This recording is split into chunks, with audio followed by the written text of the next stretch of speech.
이재명 대표를 따라다니는 수식어죠. 사법 리스크. 검찰이 해가 가기 전에 출석하라고 소환 통보까지 보내면서 긴장감은 커지고 있습니다. 이재명 대표와 그 가족을 둘러싼 의혹 사건들 어디까지 왔는지 올해가 가기 전에 한 방에 정리해 보겠습니다. 함께 공부할까요? 안녕하세요. 동행가 뉴스터디 동정민 앵커입니다. 자, 오늘 12월 31일 올해 마지막 날입니다.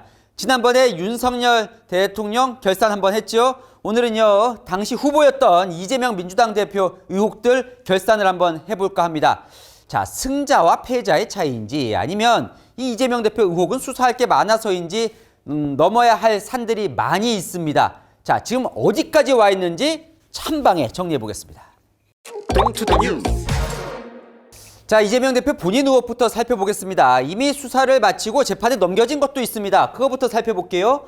공직선거법 위반인데요. 자, 이 공직선거법은 공소시효가 6개월밖에 안 됩니다. 그러다 보니까 5월에 대선이 있었죠. 6개월 더하면 11월까지 기소를 하려면 했어야 되는 거예요. 두 가지를 검찰은 재판에 넘겼습니다. 자, 첫 번째는요, 이 발언이에요. 자, 공직선거법 위반은요, 이재명 대표가 대선 기간 동안 허위 사실을 밝혔다, 공표했다, 이 의혹들입니다. 첫 번째 허위 사실이라고 본 거는 이 발언입니다. 김문기 성남도시개발공사 개발사업 1처장이 지난해 12월에 극단적인 선택을 했죠. 그러자 이재명 당시 후보가 나는 성남시장 시절에는 김문기 처장을 몰랐다라고 발언을 했는데 이 검찰은 성남시장 되기 전부터 알고 있었다. 위기를 모면하려고 거짓말을 했다. 이렇게 보고 지금 재판에 넘겼습니다. 최근에 유동규 전 본부장도 김문기 전 처장과 이렇게 셋이서 같이 호주에 놀러 가서 골프 카트를 타고 5시간 동안 함께 있었는데 몰랐던 게 말이 되느냐 이런 얘기도 하기도 했죠. 자, 두 번째 허위 사실이라고 검찰이 재판에 넘긴 발언은 이 발언입니다. 이 발언은 백현동 개발 관련된 건데요. 그러니까 이 의혹이 이런 거잖아요. 이재명 성남시장이 용도 변경을 해줘서 개발 사업자들이 많은 이익을 얻도록 특혜를 줬다는 건데 이재명 대선 후보는 국정감사장에서 이렇게 얘기를 합니다. 본인이 특혜를 주려고 용도를 변경해 준 게 아니라 국토부가 용도 변경을 안 해주면 이 직무유기로 문제를 삼겠다고 협박을 해서 내가 어쩔 수 없이 용도 변경을 해준 거다. 근데 검찰은요, 이 문건을 근거로 사실이 아니라고 봤습니다. 국토부가 당시에 성남시에 보낸 문건인데요. 성남시가 자체적으로 판단해야 할 사안이다 라는 문건을 보냈다는 거예요. 검찰은 이걸로 허위사실 공표로 보냈고 이 두 가지 사안은 이미 재판이 진행 중에 있습니다. 자, 이제 검찰 수사가 진행 중인 것들 하나씩 살펴볼까요? 자, 속도가 가장 빠른 건 이 성남 FC 후원금 의혹입니다. 최근에 검찰이 소환을 통보했고 이재명 대표가 1월 중에 이제 나갈 거라고 하지요. 자, 여기서 이재명 대표의 혐의는 제3자 뇌물 혐의입니다. 이런 거죠. 이재명 대표는 성남시장 시절에 성남 FC 축구단의 구단주를 같이 하고 있었습니다. 그런데 성남시에서 이런 기업, 두산건설, 네이버 같은 이 6개의 기업이 성남FC에 이만큼의 후원금을 준 대가로 여러 가지 특혜를 줬다 이런 의혹입니다. 자, 여기서 핵심은요. 부정한, 이거 잘 아셔야 됩니다. 헷갈리시는 분들이 많더라고요. 부정한 청탁이 이 혐의의 핵심입니다. 이재명 대표 본인이 직접 뇌물을 받았냐 안 받았냐가 중요한 게 아니에요. 부정한 청탁, 무슨 말이냐? 성남시가 이 기업들에게 여기 보면 용도를 변경해 주거나 허가를 내주거나 이런 특혜를 준 게 이 기업들의 부정한 청탁을 들어준 거냐? 이게 이 혐의의 핵심입니다. 자, 지금 두산건설 관계자가 이재명 시장과 직접 만났다 이런 정황도 나오고 있잖아요. 자, 검찰은요, 지금 공소장에 이 이재명 대표와 정진상 실장을 이 건과 관련해서 공모했다 이렇게 적시까지 해놓은 상황이거든요. 검찰이 어느 정도의 패를 가지고 지금 이재명 대표의 소환을 통보했는지 이거에 관심이 집중됩니다. 자, 이재명 대표가 성남시장 시절에 3대 개발 특혜 의혹 지금부터 살펴보겠습니다. 대장동, 백현동, 위례 신도시 여기가 성남시 지도예요. 자, 첫 번째 가장 관심은 아무래도 대장동 개발 특혜 의혹이겠죠. 지금요 측근인 정진상 실장, 김용 부원장 모두 구속이 되어 있는 상황. 칼끝이 이재명 대표 코앞까지 와 있는 상황입니다. 보면요.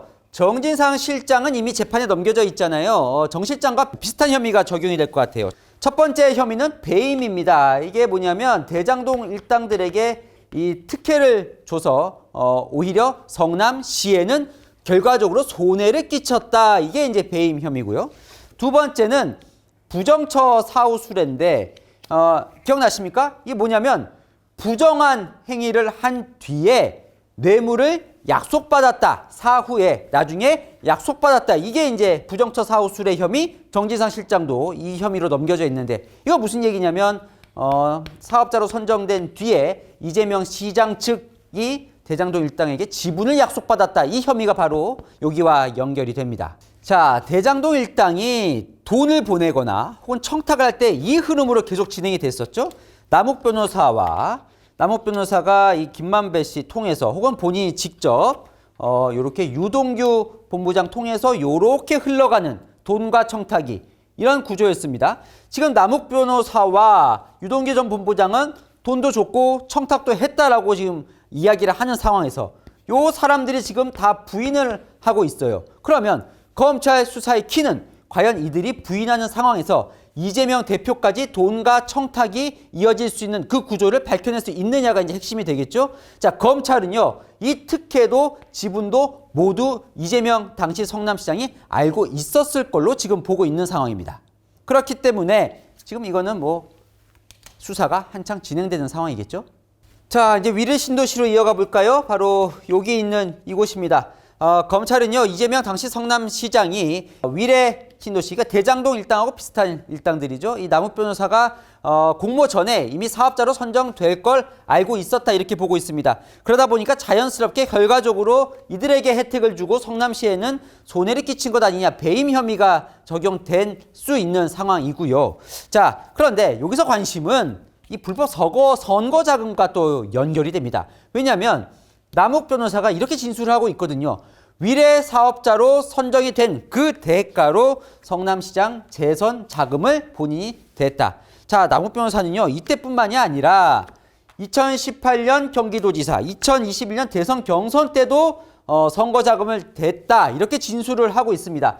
자, 2018년도에는요, 본인이 알기로는 김만배 씨가 준 걸로 알고 있다. 이렇게 진술을 했고, 자, 2021년 대선 경선은 이미 김용 부원장이 이 건으로 지금 구속이 되어 있죠. 남욱 변호사가 유동규 본부장을 통해서 김용 부원장에게 선거 자금을 댔다 이렇게 보고 지금 검찰이 이미 수사를 한창 진행해 놓은 상황입니다. 그렇다면 당시 이재명 후보는 이런 상황들을 알았을까 혹은 지시했을까 이런 부분에 대해서 검찰이 계속 수사를 하고 있는 상황입니다.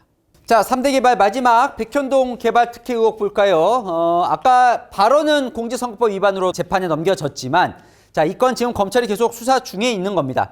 뭐냐면요, 이 백현동에 원래 한국식품연구원이라는 공공기관이 있었어요. 근데 이전을 하게 된 거예요. 그럼 이전한 뒤에 이 땅을 이제 개발을 하려고 하는데 자, 이 개발하는 업자에게 용도를 막 4단계나 인상을 시켜주면서 이 사업자, 개발 사업자가 무려 3천억 원의 개발 이익을 얻습니다. 최근에요, 유동규 전 본부장이 검찰에서 이런 진술을 했다고 합니다. 사업마다 우리가 분담을 했는데 대장동은 내가 했고 백현동은 김인섭이 했다.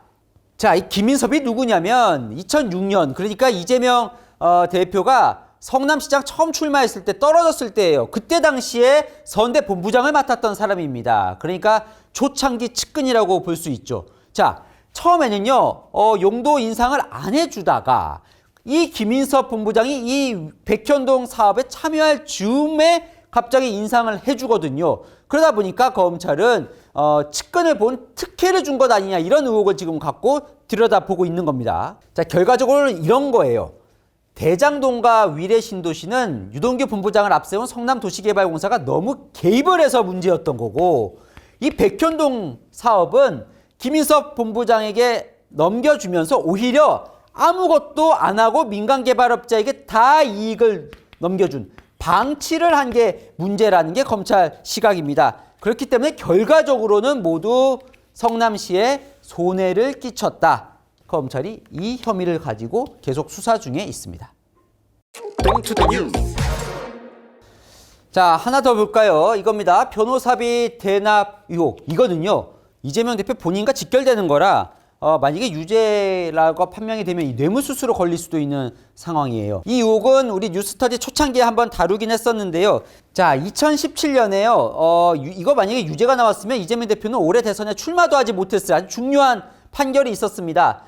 경기도지사 선거 때 허위사실을 유포했다는 혐의로 법원에 넘겨졌었는데 결국은 1심, 2심, 3심 거치면서 이제 무죄 판결의 취지를 얻어내면서 이제 대선 출마가 가능했는데요. 당시에 그렇게 재판을 거치면서 이재명 대표가 최고 변호사 로펌의 변호사 30여 명 가까운 변호사를 썼는데 본인은 수임료를 2억 5천만 원 냈다고 이제 밝힌 거예요. 그러다 보니까 자, 어떻게 이렇게 싼 수임료로 이렇게 많은 변호사를 쓸 수 있을까라는 의혹이 제기되면서 누가 대신 납부해 준 것 아니냐라는 의혹. 거기에 기름을 부은 건 깨시민이라고 불리는 친문 성향의 단체에서 이런 녹취록과 함께 수사 의뢰를 하는데요. 뭐냐면 이태영 변호사, 이재명 대표가 이런 재판을 할 때 가장 주도적으로 참여했던 변호사인데 이 변호사가 이재명 재판 수임료로 현금 3억 원과 주식 20억 원을 받았다라는 내용이 담긴 녹취록을 검찰에 내는 겁니다. 2억 5천만 원과 20억 원 차이가 많이 나잖아요. 그러면 누가 대신 납부했냐고 검찰은 의심하느냐? 바로 쌍방울 김성태 회장입니다. 자, 이태영 변호사가 쌍방울 계열사 사회이사도 하고요. 이 변호사 주변에 쌍방울에서 일한 사람이 많거든요. 그럼 검찰은 무슨 돈을 의심하느냐? 바로 이 전환사채인데요.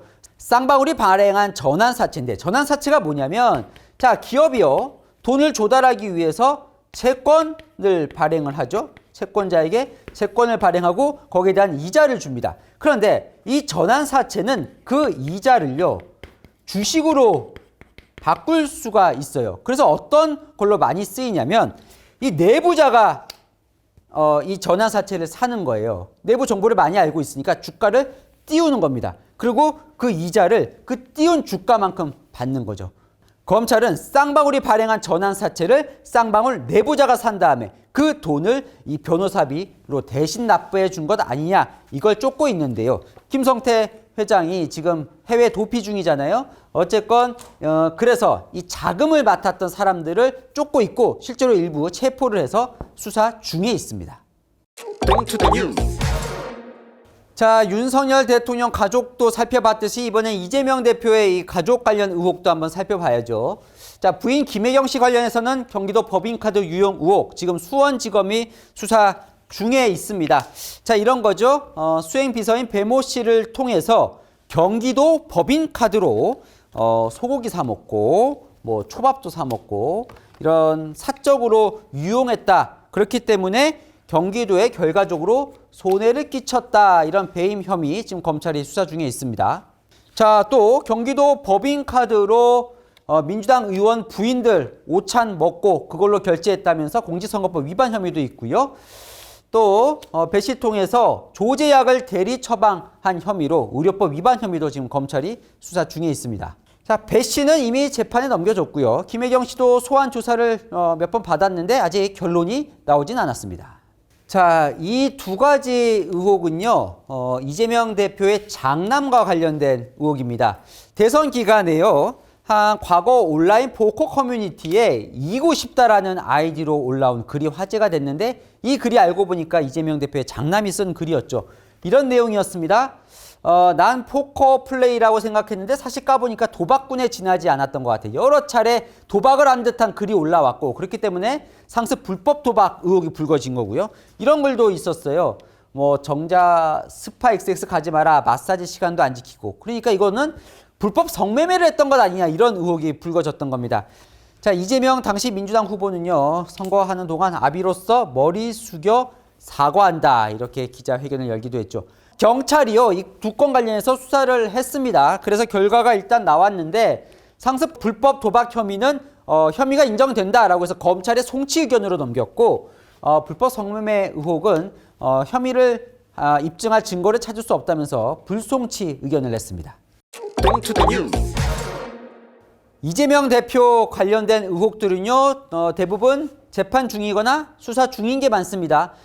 이 수사를 하다가 또 검찰이 재판에 넘기면 재판 중이 되겠죠. 물론 이 중에는 수사를 하다가 혐의가 없다, 무혐의 결론으로 끝날 수도 있는 겁니다.